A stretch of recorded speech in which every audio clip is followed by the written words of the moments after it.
Muy buenas tardes a todos los participantes de este foro chat. Habla Jesús Hermoso el jueves 2 de febrero de 2023. Agradezco la invitación que hiciera la Mesa Social de Caracas para que debatamos entre todos sobre lo que deben exigir los trabajadores y que pueden conquistar al día de hoy. En primer lugar, debo señalar que reina la confusión en relación a lo que se debe exigir y considero también que reina la confusión en torno a lo que se puede conquistar. Y eso tiene que ver con diversas declaraciones de economistas, de políticos, de algunos dirigentes sindicales, entre otras cosas, que bueno, y por supuesto una campaña del propio gobierno, que ha generado una confusión que puede conducir a un estado de aprehensión o de inhibición de parte del movimiento que pudiera disminuir las manifestaciones y las movilizaciones. Sin embargo, tengo que señalar algunas cosas que contrarían la posibilidad de atenuación de la movilización y de las exigencias de los trabajadores.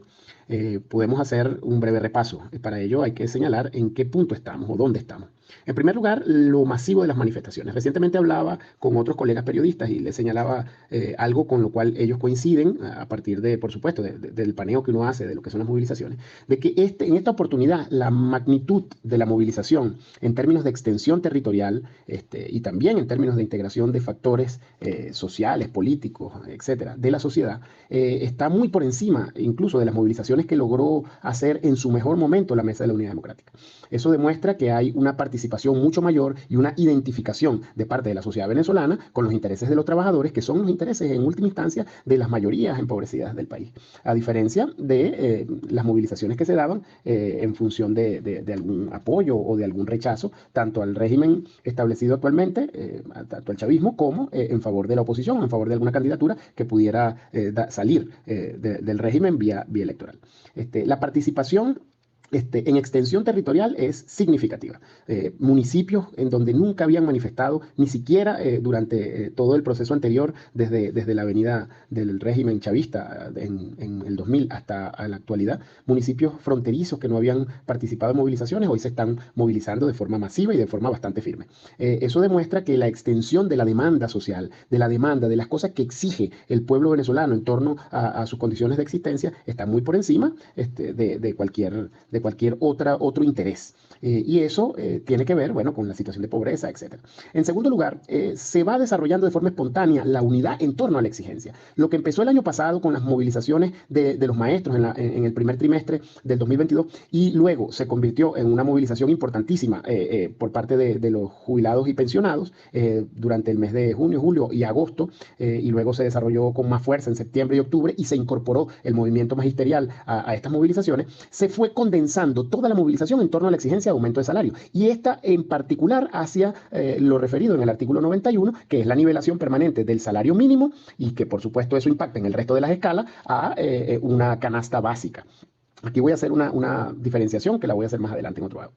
Eso ha generado que la dirigencia sindical y que la dirigencia real, una cosa es la dirigencia sindical, que es la dirigencia electa y que está prácticamente enquistada en todas las direcciones sindicales, puesto que no ha habido elecciones, porque el gobierno ha impedido que haya elecciones, y la dirigencia real, la dirigencia que está de verdad al frente de la movilización de los trabajadores, ha estado prácticamente empujada por la base. Se ha visto forzada por la propia movilización y la participación agitada y bastante ferviente de la población y de los trabajadores a asumir algunas ideas generales sobre consignas, sobre demandas y sobre las posibilidades de conquistar determinadas cosas en relación con el salario, etcétera. Una de las victorias fue que se frenó parcialmente y circunstancialmente parte de la aplicación de un paquete que venía disfrazado de un instructivo que después el TSJ desconoció, etcétera.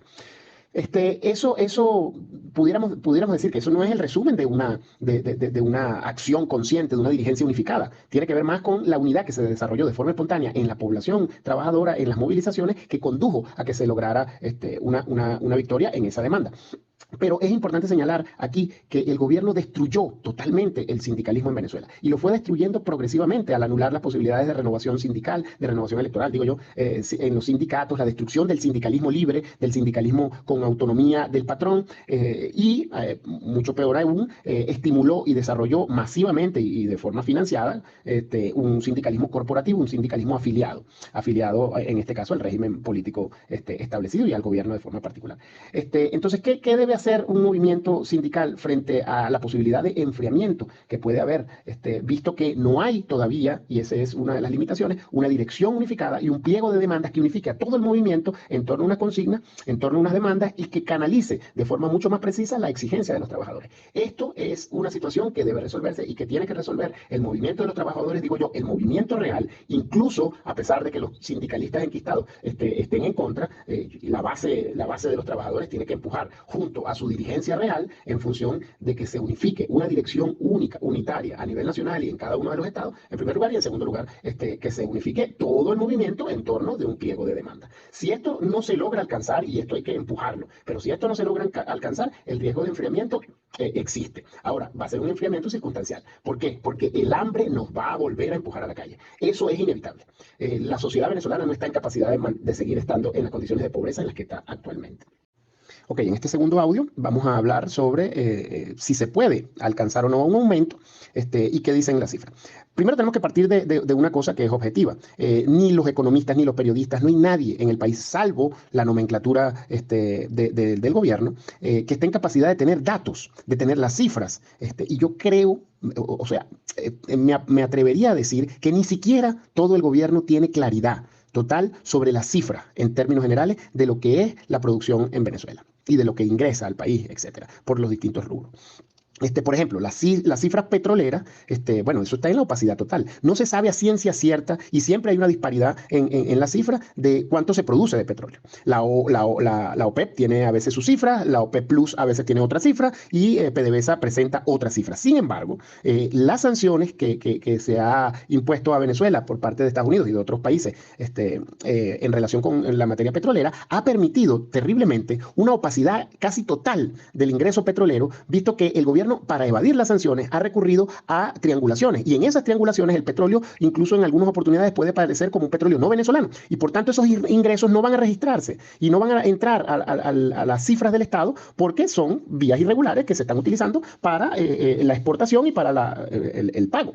Entonces, claro, la opacidad total de las cifras petroleras hace que uno pueda sospechar que lo que se está realmente transando y lo que está ingresando a las arcas del Estado, bueno, están en duda. Por tanto, bueno, vemos que en el presupuesto nacional 2022 y 2023 ahora, mucho más afianzado, el gobierno sacó el ingreso por concepto de petróleo del presupuesto nacional y lo colocó en ingresos extraordinarios. Eso quiere, y a pesar de que está financiando casi el 70% o un poquito más del presupuesto nacional. O sea que es una cosa totalmente absurda porque tú no puedes colocar en ingresos extraordinarios lo que se supone que te va a ingresar por vía ordinaria para una ejecución presupuestaria que tú estás estableciendo.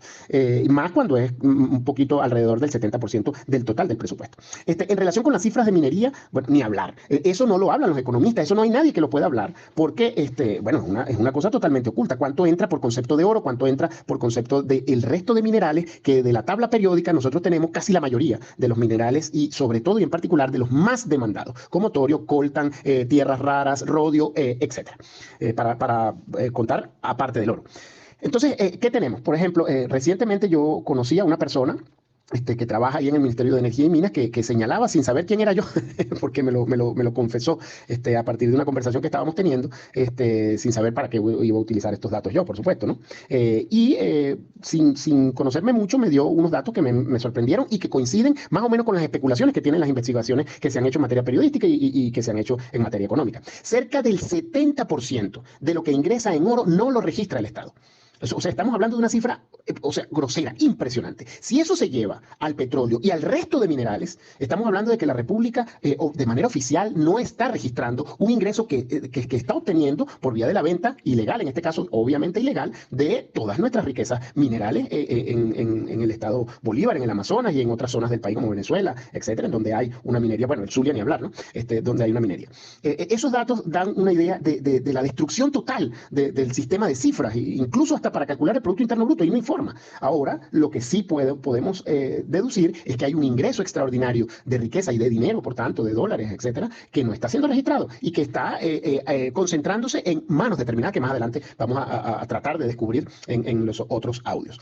Por tanto, En general, podemos decir que los ingresos del Estado están en la opacidad total. No hay manera de calcular de forma correcta, no solamente un presupuesto, sino además una crítica en relación con el presupuesto, porque simplemente tú no tienes acceso a las cifras. Y eso es algo que deben conocer los trabajadores y que debe tomarse en cuenta a la hora de tomar una decisión. Es decir, falta de riqueza y falta de dinero no es. El asunto está en la legitimidad de esa riqueza, la legitimación dentro de los ingresos del país de ese ingreso y, por tanto, luego la distribución de esa riqueza para todo el país.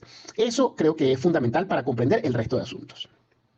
¿De qué forma nosotros podemos más o menos descifrar lo que es la desigualdad en la distribución de la riqueza nacional? Es sumamente difícil con la opacidad de las cifras. Sin embargo, nosotros podemos hacer aproximaciones a partir de la riqueza que circula, de la riqueza que sí más o menos tiene registro por vía del impuesto, por vía de las cifras oficiales, tanto en la producción privada como en la producción del Estado, etc. Tenemos, por ejemplo, que en el caso del Producto Interno Bruto, bueno, Maduro anunció un crecimiento en el año 2002 del 17.7% del Producto Interno Bruto.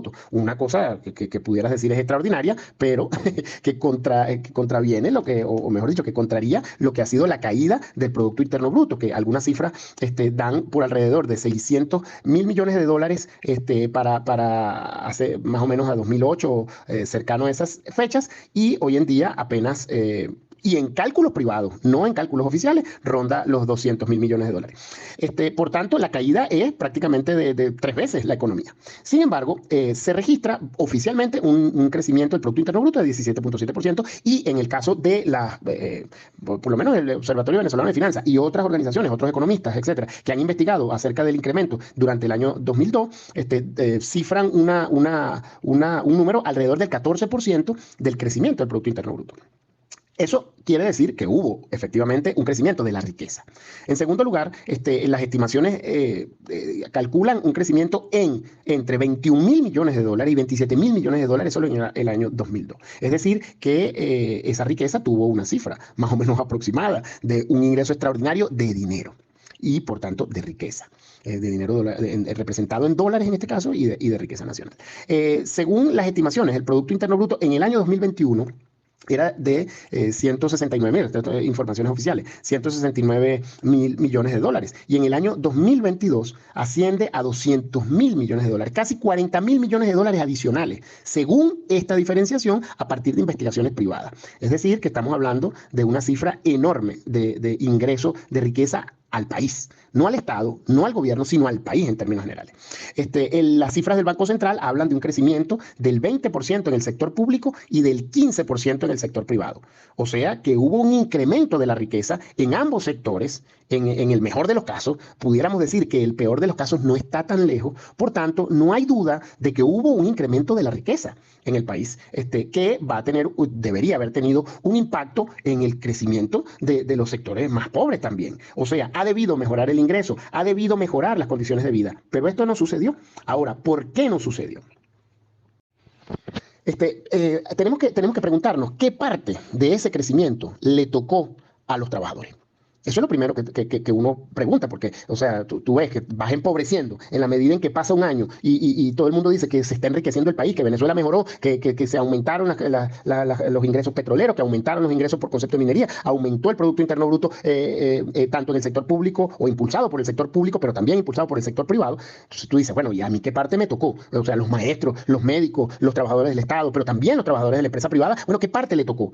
Bueno, no le tocó absolutamente nada. No solamente no le tocó, sino que el ingreso real de los trabajadores cayó a un dólar, mejor dicho, a un salario mínimo de 7.5 dólares según las cifras incluso oficiales, porque estamos hablando de las cifras del valor del bolívar en el Banco Central, es decir, con un dólar que cayó, ¿no? En segundo lugar, la inflación, que supone un incremento en los precios en general, o mejor dicho, la inflación que impacta en un incremento en los precios, supera en cifras privadas el 300%. Pero en cifra oficial, que ya es una barbaridad, 234% según informó Delcy Rodríguez. ¿Esto qué quiere decir? Que la caída del poder adquisitivo corresponde con esa cifra. O sea, tenemos una caída del poder adquisitivo de los trabajadores cerca del 300% y que se expresa en la caída del salario mínimo que ya era irrisorio para el año pasado. Entonces, tenemos una cifra que la muestra el Instituto Nuevo el año pasado. El año pasado, no queremos imaginar la cifra actual. que señalaba que el extremo más rico de la población venezolana, esto es el 10% más rico de la población venezolana, se apropió durante el año 2021 y 2022 del 91% de la riqueza que se produjo en el país.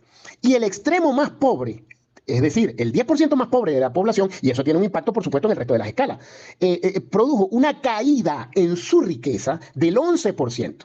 Es decir, la apropiación del 10% más rico del país está en el orden del 91%, o sea, duplicaron su riqueza. Mientras el extremo más pobre, y repito, impacta en cerca de 70% de pobreza, ¿verdad? Perdió el 11% de sus condiciones. Esto indudablemente que hace que Venezuela hoy en día sea el país más desigual de Latinoamérica, más desigual de América, y yo me atrevería a sospechar que es el más desigual del planeta Tierra. O sea que razones para luchar sobran y razones para exigir sobran. Sin embargo, hay que seguir escudriñando cada uno de los detalles de lo que es esta cosa de números y de cifras, porque en las cifras, en los números, pero también se refleja en el bolsillo, en la realidad de cada uno de nosotros. Vamos a descubrir que, en primer lugar, hay razones para pelear, y en segundo lugar, y para exigir, y en segundo lugar, hay cosas que exigir. Es decir, hay una riqueza que debe exigirse y que debe pelearse para que vuelva a los bolsillos y a la vida de quienes generan esa misma riqueza, que son en última instancia los trabajadores. Aquí debo corregir algo que mencioné involuntariamente. El 10% más rico vio duplicar su riqueza. Se apropió de 91% más riqueza de la que se había apropiado el año anterior. Es decir, creció en un 91% su riqueza, mientras el 10% más pobre disminuyó en 11% su riqueza, es decir, menos 11% de crecimiento. Aquí yo no me voy a poner a estudiar mucho el presupuesto nacional porque bueno, ya partimos del hecho de que tiene una cifra, de las cifras nacionales, las cuentas nacionales están en la opacidad total. Entonces es muy difícil hacer una investigación que permita llegar a conclusiones totalmente firmes. Eso es una política que ha mantenido el gobierno prácticamente desde que se inició, desde el año 2000, desde el año 1998, fue destruyendo progresivamente todas las cifras del país y entrando en el mundo de la opacidad y de la ilegalidad total. Entonces es difícil hacer cuentas sobre esto, pero por lo menos con lo que se presenta uno puede decir algunas cosas. Por ejemplo, el presupuesto 2023 que se presenta ahorita apenas crece el 7%, o sea, 6.95% respecto al presupuesto del 2022. Si tú tuviste un crecimiento que estás hablando del Producto Interno Bruto de 17% y en el peor de los casos, según cifras privadas o cifras de organizaciones independientes, está alrededor del 14%, ¿qué sentido tiene que tú aumentes un presupuesto nacional solamente en 7%? Es decir, ¿dónde está el resto? ¿Dónde está el resto de la riqueza que se supone que tú creciste? No solamente eso, sino que además las proyecciones son una barbaridad. Y lo más grave es que este presupuesto, dicho por Delcy Rodríguez, cerca del 75% va para salario. Es decir, que nos están quitando de los salarios un crecimiento. Ese porcentaje que falta del crecimiento nos lo están quitando, se lo están quitando particularmente a los salarios, es decir, tiene un impacto. Pero hay otras cifras que tenemos que empezar a revisar bien. Cada vez que un economista habla, dice unas barbaridades, de verdad, que uno dice, bueno, pero esta gente no lee, no investiga un poquito, ¿no? Ellos hablan de que no se puede aumentar, pobrecito el Estado, pobrecito el gobierno, no puede aumentar los salarios porque no le alcanza, porque claro, si tiene un presupuesto que no se corresponde con el crecimiento de la riqueza, pero que ya viene no correspondiéndose con el crecimiento de la riqueza durante años y que hoy en día se acentúa cuando tenemos un poquito de crecimiento, tampoco lo refleja en el presupuesto y por tanto en los salarios, según las expectativas que plantea el presupuesto 2023, presentado por el propio gobierno. Entonces, bueno, tú dices, bueno, vas a distribuir lo poquitico que tiene en yo no sé cuántos millones de empleados y entonces, bueno, tú dices, no, claro que no te va a alcanzar. Por supuesto que no te va a alcanzar. Y además metes el ingreso extraordinario por concepto de petróleo y ya les voy a dar un dato de minería, pero demoledor. Entonces, claro que no te va a alcanzar. El problema es que los empleados públicos están realmente mal discriminados. De 5.5 millones de empleados oficialmente que tiene el Estado, que ha reportado el Estado, 4 millones son milicianos. 4 millones, es decir, que estamos hablando de que 1.5 millones están en el Estado. Eso es lo que es real. Es decir, no es 5.5 millones que están en labores productivas o en labores de la administración pública, en atención del Estado, salud, educación, deporte, cultura, etcétera. Y todo lo que tiene que ver, todos los ministerios, incluyendo el CENIAT, etcétera. Todo lo que es la administración pública. Pero adicionalmente a que solamente hay 1.5 a 1.2 millones en la administración pública, La cifra de acuerdo a lo que son empleados propiamente, que están activos, está en 1.2 millones en la administración pública. Luego, tenemos un promedio, una cifra cercana, yo creo que es un poquito más, de 5 millones de pensionados y jubilados. Eso es más o menos lo que existe en el presupuesto nacional. Pero de esos empleados públicos, hay una parte importante de empleados que están en los estados. A esos estados se les redujo el situado constitucional, que ya de por sí viene reducido, ¿no? Se les redujo a que del presupuesto 2023 apenas el 4, cerca del 5% va a llegar a los estados. Es decir, que los empleados que están en esos estados van a recibir muchísimo menos. O sea, le está quitando el salario a todos esos empleados que pertenecen a la administración estatal, que son también empleados públicos, pero que no son del estado, del gobierno nacional, sino que son empleados de cada una de las gobernaciones, alcaldías, etcétera, y municipios. Bueno, esto te da una idea de que, bueno, aquí a alguien le están quitando el dinero. ¿A quién le están quitando el dinero? Incluso reflejado en el presupuesto. Evidentemente que se lo están quitando a los salarios y a los trabajadores. Es decir, hay un crecimiento y a pesar de que hay un crecimiento, no solamente se le viene expoliando el salario a todos los trabajadores, sino que adicionalmente se refleja en lo que va a ser el año que viene en el presupuesto 2023. Hago aquí un paréntesis porque hay una lógica bastante sencilla que también tienen que tener los trabajadores en su mente, que tienen que reflexionarlo. Es que yo estoy seguro que lo reflexionan de forma espontánea, pero hay que decirlo y sobre todo la dirigencia sindical lo tiene que decir. Cualquier producto en otro país vale en dólares lo mismo que vale en Venezuela. Una mayonesa, un carro, bueno, hay carros incluso hasta más caros en Venezuela. Y los productos en Venezuela tienen, eso lo vamos a explicar más adelante también, porque hay una situación particular con el dólar que es interesante. Tienen un precio incluso a veces superior en dólares, pero en general podemos decir que los precios en dólares son más o menos equiparables al resto de las economías desarrolladas o no del planeta Tierra. O sea, los precios de los productos aquí valen lo mismo que vale en cualquier país. ¿Por qué? En esos países en los que, por ejemplo, una mayonesa vale $7, entre 5 y $7, aquí en Venezuela vale lo mismo, ¿por qué el salario de los que producen esa mayonesa en otro país sí corresponde con las condiciones de vida mínimas que debe tener un trabajador y en Venezuela ni se acercan? O sea, ¿por qué esa diferencia? Hay un hueco ahí. Ese hueco, ¿quién se lo está apropiando? Eso es... Oye, la distribución del ingreso entre Venezuela en contraste con la distribución del ingreso en otro país. Podemos decir que en otro país un trabajador está obligado, por ejemplo, a pagar servicio público mucho más caro, electricidad más cara y que por tanto se le tiene que garantizar un ingreso mayor. Pudiéramos decir eso. Ok, hagamos corresponder el salario, ¿verdad? Por lo menos con las condiciones mínimas de capacidad para comprar los productos que los trabajadores mismos producen. O sea, por lo menos las condiciones mínimas de reproducción se deben garantizar y debe ser algo presionado y exigido por los trabajadores en primer lugar y en segundo lugar garantizado por el Estado que se supone media entre el sector productivo y los trabajadores que son los que producen la riqueza. O sea, eso es una cosa elemental. Las condiciones mínimas pues, de distribución del ingreso tienen que estar respetadas. Bueno, eso no ocurre en Venezuela y hay un hueco que alguien se está apropiando, pero ya vimos quién se está apropiando de ese hueco que ocurre en la economía. 10%, repito, de los más ricos del país entre el año 2021 y 2022 se apropiaron del 91% de la riqueza nacional. Vuelvo aquí a corregirme a mí mismo, aclarando que el 10% más rico se apropió en 91% más de la riqueza nacional que se viene apropiando desde el año anterior. Es decir, creció, duplicó su riqueza, en contraste con el 10% más pobre que vio disminuir su riqueza en 11%. Entonces vamos a ir a lo que nos trae adicionalmente a toda esta explicación anterior, que es necesaria, de dónde va a salir el dinero. Vamos a ver cuánto puede ser la exigencia de los trabajadores. Mira, siempre que uno va a una pelea, a una lucha, uno va con una exigencia máxima. Tú pides lo máximo para ver hasta dónde en una negociación, posteriormente tú logras transarte para llegar a una cifra moderadamente aceptable para los dos. Eso es lo básico, ¿no? que hay en cualquier lucha. Entonces, la cifra del salario, ya nosotros sabemos más o menos cuál es, pero la vamos a hablar aquí. La cifra del salario en última instancia la va a determinar la intensidad de la lucha de los trabajadores. Si los trabajadores venezolanos aflojan, si los trabajadores públicos del país no exigen lo que les corresponde, si los trabajadores privados del país no exigen lo que les corresponde, difícilmente puedan alcanzar un salario que corresponda con sus necesidades mínimas y de ahí en adelante escalados hasta lo que debería ser, que es que igual trabajo, un salario correspondiente a ese trabajo que se desarrolla. Es decir, que el salario corresponda al trabajo realizado en cada una de las áreas.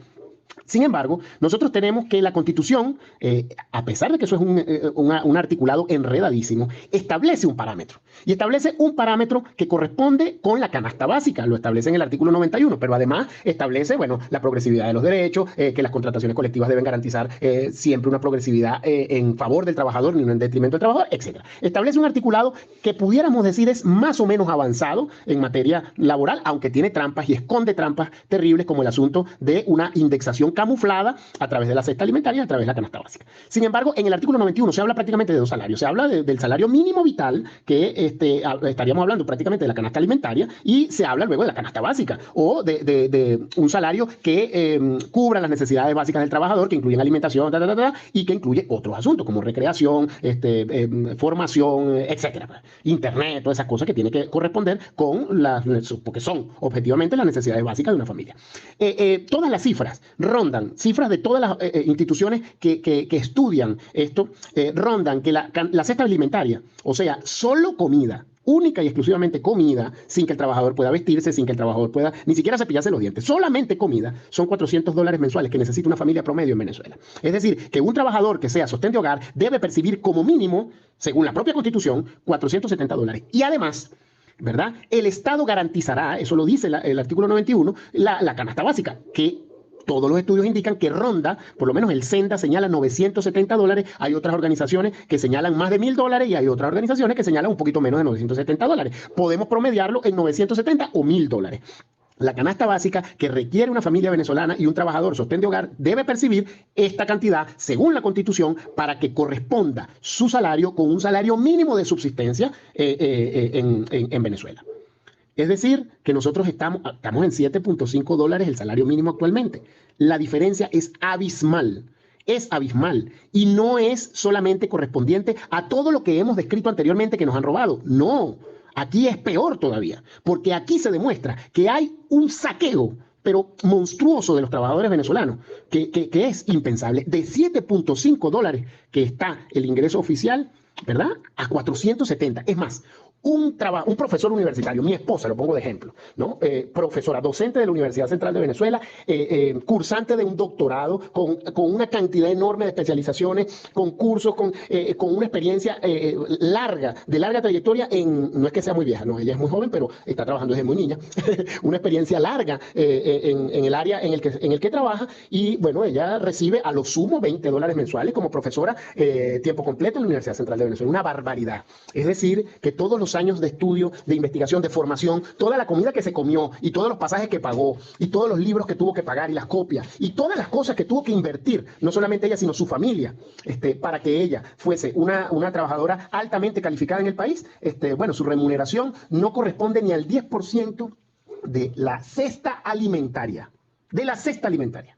Entonces, o sea, la disparidad entre lo que se paga oficialmente en el país y lo que se paga, lo que se debe pagar según la propia Constitución, es inimaginable.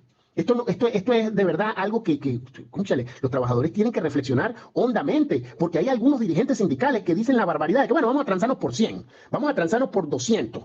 Es que no puedes transarte porque además estás en contra de la Constitución, pues, si quieres ser legalista. Pero si quieres ser realmente objetivo, si quieres ser líder, dirigente, referente de los trabajadores de Venezuela, ¿cómo vas a pedir eso? O sea, ¿cómo vas a pedir esa barbaridad que es una diferencia exagerada, exorbitante en relación con lo que debe percibir un trabajador? Que ya estamos señalando, dice el artículo 91 corresponde a cerca de $1.000 mensuales. Bueno, aquí hay un asunto que nosotros tenemos que, bueno, varios asuntos que nosotros tenemos que resolver, que yo lo coloco ahí en la lámina, los tabú, que tienen que ver con discusiones que hay en el movimiento de los trabajadores. Está, en primer lugar, la indexación. Mira, la indexación es ceñir una cifra, en este caso el salario, a una cifra determinada, en este caso la inflación, pudiera ser el dólar, pudiera ser cualquier cosa. Eso es la indexación, no tiene otra connotación. Sin embargo, los trabajadores que levantan esta consigna como el centro de las demandas de los trabajadores, bueno, están haciendo una locura, porque si nosotros luchamos por la indexación, el trabajador que hoy gana $7.5 con su salario indexado, porque el régimen de Maduro perfectamente puede decir, el gobierno de Maduro puede decir, no, mira, vale, vamos a indexar, perfecto, vamos a nivelar los salarios a lo que correspondía con el salario de 2022, ¿verdad? El año pasado, $17.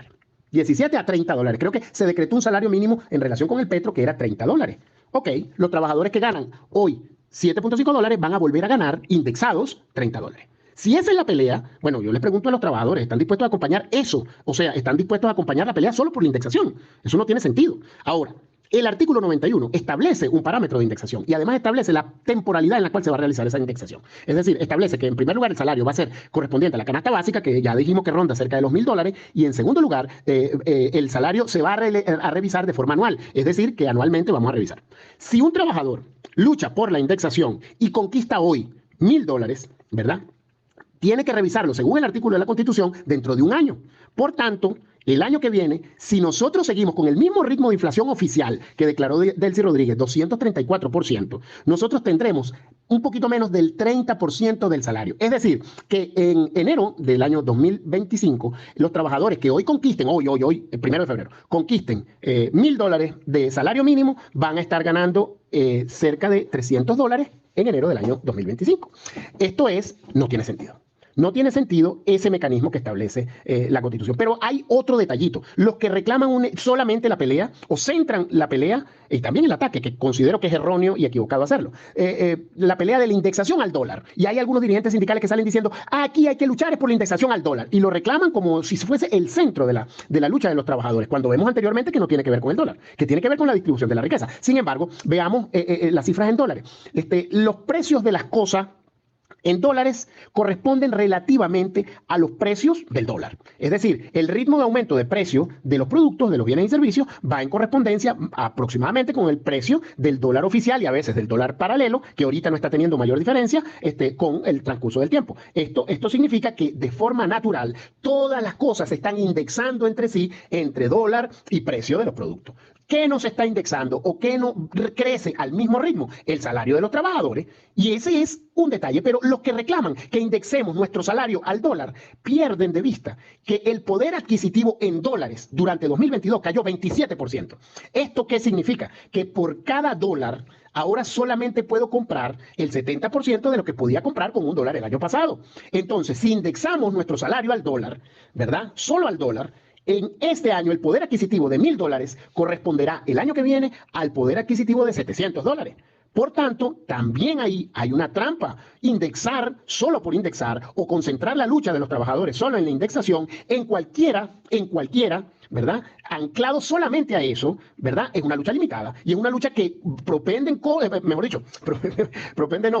conduce toda la economía en contra de los trabajadores o legitima que a los trabajadores se les siga quitando un porcentaje de sus ingresos, un porcentaje cada vez más elevado de su salario para que alguien se lo apropie. Y ya dijimos anteriormente, 10% de la población económicamente más rica del país se apropia del 91% de la riqueza nacional. En relación con las escalas salariales, bueno, si tú estableces una indexación, el impacto, mientras más ganas tú, es decir, los trabajadores que ganen 2, 3, 4 salarios mínimos, bueno, el impacto de esa caída indexada de los salarios va a ser muchísimo mayor.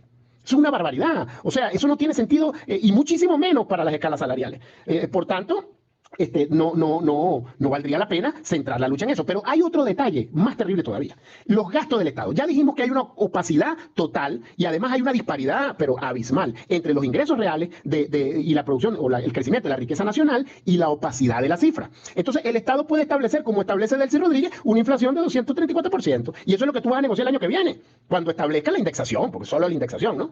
Eso es lo que tú vas a producir. Entonces, resulta que prácticamente se están haciendo un harakiri los trabajadores, ¿verdad? Porque Delcy puede decir, o cualquier funcionario del Estado, puede decir que la inflación no solamente fue del 100%, cuando en la realidad, como efectivamente transmiten las cifras reales, ¿verdad? Delcy declara 234% y las cifras reales indican 300 y hasta 350% de inflación solamente durante el año pasado. O sea, que no solamente nos van a quitar y nos pueden quitar a través de la opacidad y de todo lo que hemos descrito anteriormente, nos pueden quitar parte del salario, sino que nosotros mismos nos lo vamos a quitar por vía de la indexación, estableciendo una cifra de esa cosa. Y hay otro tabú terrible, que es el último. Este audio es larguísimo, pero creo que hay que aclararlo, que es los salarios en el sector privado. Mira, el sector privado produce, ¿verdad?, una cantidad determinada de productos, y ya dijimos que hay un incremento en la producción de una recuperación económica del sector privado del 15.5%. Eso incluye un aumento en el sector comercio y un aumento que es mayor en el sector industrial, es decir, en la producción de bienes y servicios en el país o dentro del país.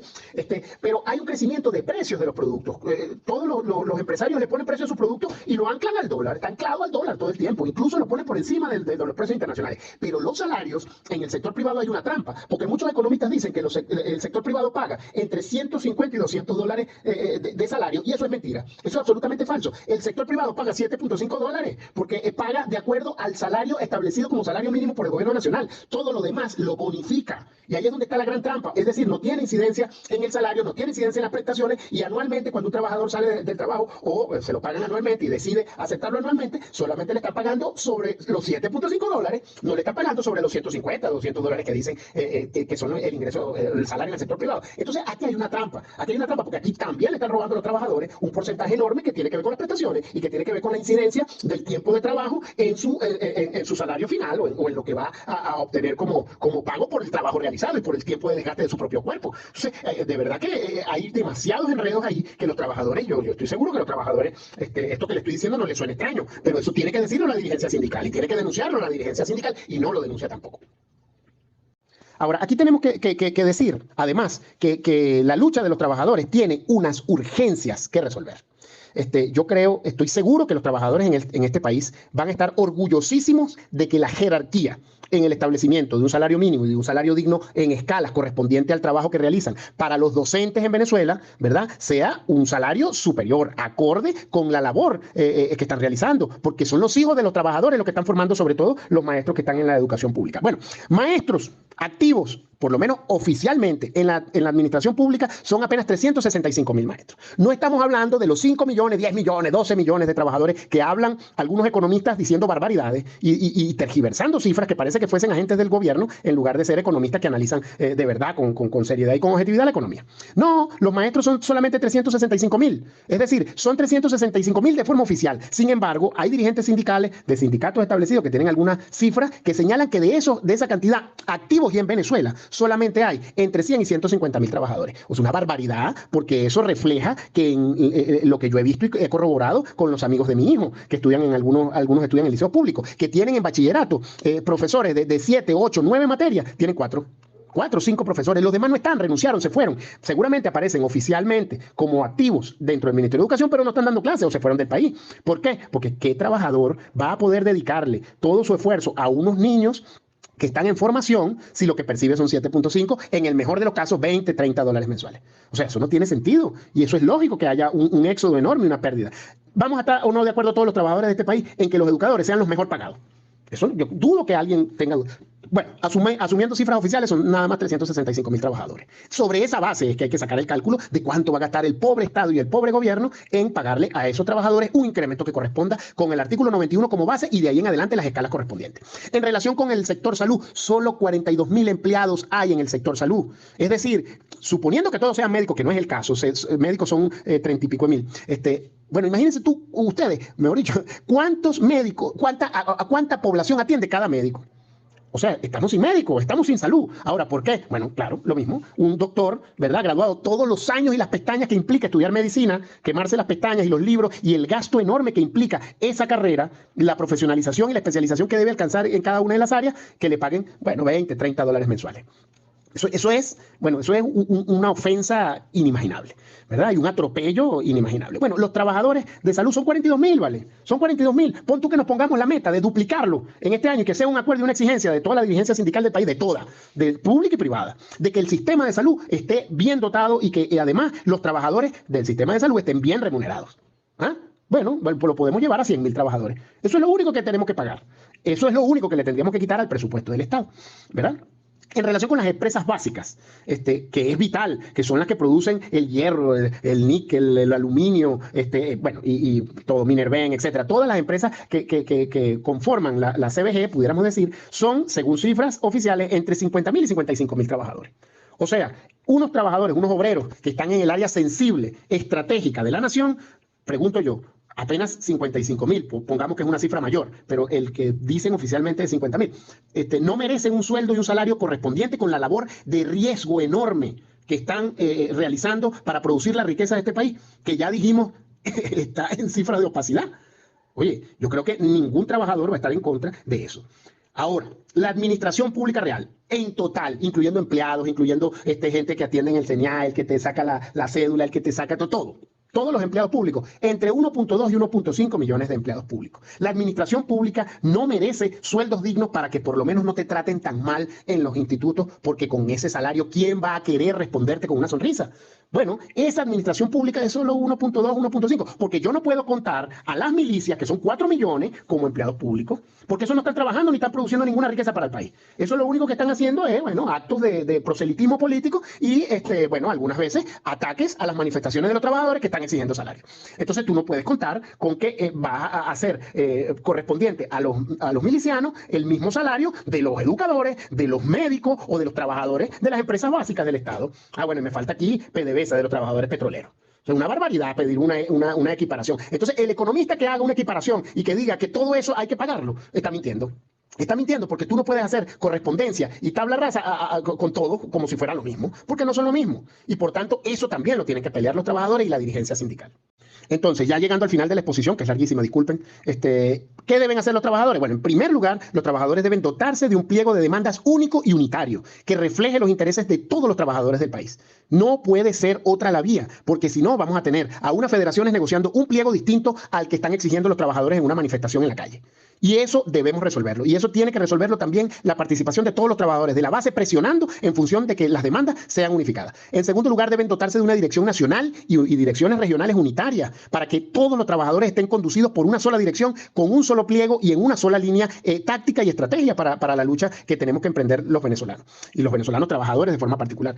Deben establecer un plan, esas direcciones deben establecer un plan de acción, deben establecer una táctica y una estrategia y el plan de negociación. ¿Cómo va a ser el plan de negociación para alcanzar los acuerdos que beneficien a la clase trabajadora de verdad, que es la mayoría, la inmensa mayoría nacional? Porque esta lucha, que solamente corresponde, pudiéramos decir, al sector de la economía, de los trabajadores que están en la economía privada y en la economía pública, pudiéramos decir que es alrededor del entre el 45 y el 47% de toda la población económicamente activa. Bueno, el 47% está, mejor dicho, disculpen, más del 50%, no tengo la cifra exacta ahorita, pero más del 50% está en la economía informal. Pero esos trabajadores que están en la economía informal también van a recibir el impacto positivo del incremento de todos los salarios.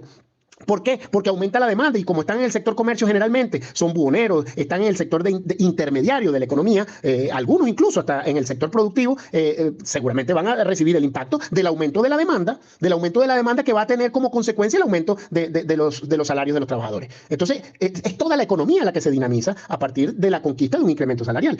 Por tanto, tienen que establecer un plan de acción y una estrategia de negociación para beneficiar a todos los trabajadores del país. Y por último, tienen que tener proponer un plan económico para Venezuela, un plan económico que propenda al desarrollo de la riqueza nacional y que propenda a una mejor distribución de esa riqueza entre todos los venezolanos. Eso que alguna vez dijeron movilidad social o algo por el estilo, bueno, de eso se trata, de que los trabajadores cada vez estén en mejores condiciones, no solamente porque lo merecen y porque son los productores de la riqueza del país y de cualquier país, sino además porque la riqueza del país puede aumentar progresivamente y un plan económico que garantice el desarrollo de las fuerzas productivas en el país va a redundar en el desarrollo de las condiciones de vida de los venezolanos. Entonces, los trabajadores están obligados a luchar por un nuevo plan económico alternativo al que está establecido y que de verdad pugne por el desarrollo integral de la nación. Bueno, y finalmente, el pliego de demandas, que yo creo que puede unificar, con toda la explicación que hemos dado anteriormente, puede unificar a todos los trabajadores del país y debe ser, considero yo, el centro de todo el esfuerzo que deben hacer los trabajadores de ahora en adelante. En primer lugar, los trabajadores tienen que unificarse todos a nivel nacional en una demanda principalísima, prácticamente irrenunciable, que es el aumento general de salarios de todas las escalas y a todos los niveles con base en el artículo 91 de la Constitución. Ahora, podemos decir que hay que hacer una estrategia de negociación, hay que construir una estrategia de negociación, porque obviamente un incremento de 7.5 dólares a 1.000, que es lo que corresponde con la canasta básica que establece el artículo 91 de la Constitución, si lo haces de un solo guamazo, el impacto en la economía va a ser, puede llegar a ser bastante fuerte. Pero sí se debe negociar en función de que esa sea la meta a alcanzar por los trabajadores y que por tanto los trabajadores van a mantener una lucha hasta que se haga corresponder el salario con la canasta básica y por lo mínimo con la canasta alimentaria establecida en ese artículo y convenida. Esto es establecer cuál es la canasta y cuáles son los productos que conforman la canasta básica alimentaria y la canasta básica de los trabajadores de acuerdo a lo que establece el artículo 91. Hay distintos mecanismos, puede ser métodos progresivos de incremento, que arranquen, y esto sí creo yo que debe ser irrenunciable, con que el primer aumento que debe conquistarse es la canasta alimentaria como punto de partida innegociable para los trabajadores. Y a partir de ahí, establecer todos los mecanismos que propendan a un incremento progresivo del salario hasta alcanzar la correspondencia con el artículo 91 de la Constitución. Ok, corté el audio anterior equivocadamente. En segundo lugar, deben luchar los trabajadores por nuevas contrataciones colectivas a todas las escalas y en todos los sectores de la economía, tanto público como privado, que estén basados en el artículo 89 de la Constitución, que no solamente mejora, siempre tiende a mejorar, y es obligación de ley y de Constitución, los contratos colectivos de todos los trabajadores, sino que adicionalmente establece el mecanismo. Adicionalmente, debe luchar contra la eliminación total de un instructivo NAPRE que es anticonstitucional y que va en contra de toda la contratación colectiva de todos los trabajadores. Eso son medidas antilaborales que está aplicando el gobierno. Por tanto, eso debe ser enfrentado por los trabajadores y debe ser una de las cláusulas innegociables de un pliego de demanda que debe unificar a todos los trabajadores. En segundo lugar, en relación con los contratos colectivos, debe establecerse como principio la eliminación de la bonificación y de la bolsificación del ingreso de los trabajadores. Esto es la bolsificación de las bolsas de CLAP, que entonces pretenden pagarle a los trabajadores su salario con una bolsa. Y eso está ocurriendo incluso en la empresa privada. Eso debe ser rechazado por todos los trabajadores. Los trabajadores deben luchar por un salario correspondiente con la labor que realizan en cada una de las áreas de la economía. Por otro lado, debe establecerse un mecanismo, en este caso en un periodo de emergencia, para la recuperación del ingreso real de los trabajadores, que correspondiéndose con el artículo 91 establezca una periodificación muchísimo mayor de la revisión, tanto en la empresa pública como privada, de los salarios. Esto es que trimestralmente, es la idea que por lo menos nosotros tenemos, que trimestralmente se revise, por lo menos durante un año que debe durar esta negociación, que se revise trimestralmente el salario en correspondencia con el incremento de la canasta básica como lo establece el artículo 91. Esa debe ser la correspondencia. Ahora, esa canasta básica al final se va a reflejar en los precios, y esos precios se van a reflejar al final en dólares. Eso es verdad, pero eso no quiere decir que se esté indexando al dólar ni que se esté indexando a la inflación, sino que se haga corresponder el salario con el incremento de los precios y de los costos de la canasta básica, que es el ritmo real que establece la relación entre los bienes y productos que puede adquirir un salario y el salario, o sea, el salario real que llaman. Esto debe ser, bueno, repito, de revisiones trimestrales. Por otro lado, el restablecimiento de la seguridad social. Esto es el rescate de todas las cláusulas eliminadas de forma unilateral, tanto en la empresa pública como en la empresa privada, de los HCM y de la protección de salud para los trabajadores. Deben restituirse todas las cláusulas de protección en materia de seguridad social y de salud, y debe revisarse también el rescate del Seguro Social, del Instituto Venezolano del Seguro Social, para reconstruirlo, porque está en ruinas, y eso debe ser algo establecido como taxativo en un acuerdo entre los trabajadores y la sociedad venezolana, el Estado y la empresa privada, y además debe ser supervisado hasta alcanzar la restitución de la labor del Seguro Social, que es la atención de contingencias de salud, la prevención de enfermedades, consultas médicas, etcétera, y la entrega de medicinas también para tanto los pensionados y jubilados como a los trabajadores activos. Por otro lado, no menos importante, pero que es fundamental y que debe ser el punto de partida, así como el aumento general debe ser el punto de partida de cualquier negociación, los trabajadores deben exigir la liberación inmediata de todos los trabajadores presos, porque están presos precisamente por luchar por los derechos de los trabajadores, y en segundo lugar, enfrentar y eliminar toda judicialización de la lucha de los trabajadores con esas persecuciones y esas prisiones que le están metiendo a los dirigentes de SIDOR y a los dirigentes de las empresas básicas y a los dirigentes, y la persecución a los dirigentes sindicales en el área de salud, en el área del magisterio, etcétera. Por otro lado, tienen que luchar por la autonomía en el movimiento sindical y que haya una renovación de toda la dirigencia sindical del país durante este periodo que pudiéramos decir un lapso de emergencia y de restitución del salario de todos los trabajadores a nivel nacional. Y por último, los trabajadores tienen que proponer una nueva política económica que revise el IVA, que revise la recaudación por impuestos sobre la renta, que revise la recaudación que se da por vía del impuesto a las grandes transacciones financieras, y que también revise las cuentas nacionales. Los trabajadores tienen que meterse en las cuentas nacionales, tienen que exigir que se rinda cuenta del oro y de esa parte del oro que no va a entrar al fisco y que no entra a a la nación de forma formal, ¿no? Sino que se la apropia, ya sabemos quién. También hay que revisar las cuentas por concepto de petróleo, también hay que revisar en general todo lo que es la correspondencia entre el desarrollo de la riqueza y el incremento de la riqueza nacional con que se haga corresponder con el incremento de las condiciones de vida del pueblo venezolano y en este caso en primer lugar de los trabajadores, que son en última instancia el sostén de la familia venezolana. Sin eso, de verdad, sin estas cosas mínimas unificadas como un criterio para todos los trabajadores y para toda la dirigencia sindical, difícilmente se logre alcanzar un cambio real de la situación de los trabajadores en Venezuela y lo que haremos es extender el hambre por el tiempo y seguramente hagamos más agónica la lucha que yo considero finalmente va a conseguir y va a conquistar una nueva Venezuela a futuro. Esa debe ser la lucha de los trabajadores. Están las cifras, están los datos, están las cosas que demuestran que sí se puede exigir un salario correspondiente con la Constitución y que también está de dónde sacar el dinero. Claro que está de dónde sacar el dinero y claro que está de dónde sacar los recursos. Entonces los trabajadores no se deben dejar engañar por los economistas, por los empresarios ni por el gobierno. Los trabajadores tienen que tener una autonomía de criterio y los trabajadores saben porque los trabajadores no son brutos en este país. Nosotros somos un país con trabajadores altamente calificados desde hace muchos años. ¿Se ha destruido la economía? Sí, pero esa cantidad de trabajadores y esa cualificación no se ha perdido todavía. Entonces nosotros tenemos que luchar, los trabajadores en Venezuela, y eso incluye hasta los periodistas que son de mi gremio, tienen que luchar por mejores condiciones de trabajo porque hay, y está demostrado, una parte de la riqueza nacional que se la están apropiando los más ricos. Y ya sabemos dónde están, en torno de quién están los más ricos en este país en este momento.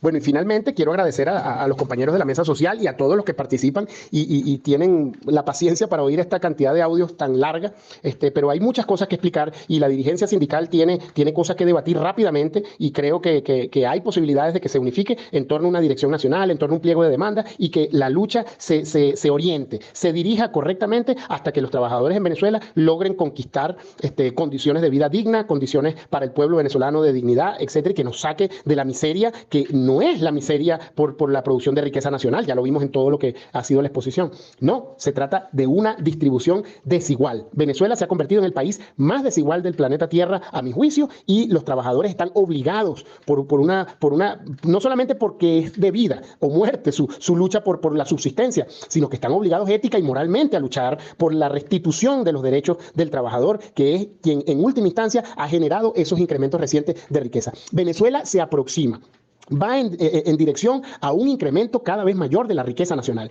Y es una cosa incluso hasta fortuita, porque bueno, nacimos en un país que tiene casi todos los elementos de la tabla periódica, y eso, somos selva, cielo, nieve y volcán, como dice la canción. Bueno, Venezuela tiene todo, y también tiene que tener los trabajadores valientes, y los mismos trabajadores tienen que de verdad hacer honor desde la gesta emancipadora de los venezolanos en la lucha por la independencia, que además tuvimos la valentía de ir no solamente a liberar a Venezuela, sino que nos fuimos a liberar 5 naciones más, ¿verdad? O sea, esos venezolanos son los que tienen que otra vez recuperar su dignidad y las condiciones de lucha para que defiendan sus condiciones de trabajo, para que defiendan los intereses incluso de la nación y puedan abrir caminos para que Venezuela sea nuevamente una nación próspera y una nación que apunte hacia el cambio a nivel mundial, ¿verdad? Y se convierta en un faro, una guía para los países latinoamericanos para salir del atraso, para salir de las condiciones cada vez más paupérrimas de la clase trabajadora que en última instancia conforma prácticamente la mayoría, de la inmensa, aplastante mayoría de la sociedad.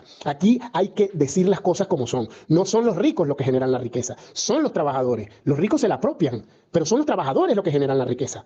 Y esa es una cosa que es evidente, que es demasiado notoria. Y no se trata de un problema ideológico, se trata, porque podemos debatir ideología, se trata de un problema objetivo. Eso es así, son los trabajadores los que generan la riqueza, esa riqueza que luego venden convertida en bienes y servicios y que después se apropia, bueno, ya sabemos el porcentaje más rico de la población, que no trabaja, por cierto. Entonces, los trabajadores en Venezuela están obligados de verdad a luchar y esta lucha puede convertirse en un faro que guíe a futuro a toda la sociedad venezolana para un cambio de verdad y, por supuesto, a la sociedad latinoamericana y mundial en el rescate de las condiciones de dignidad de los pueblos del mundo.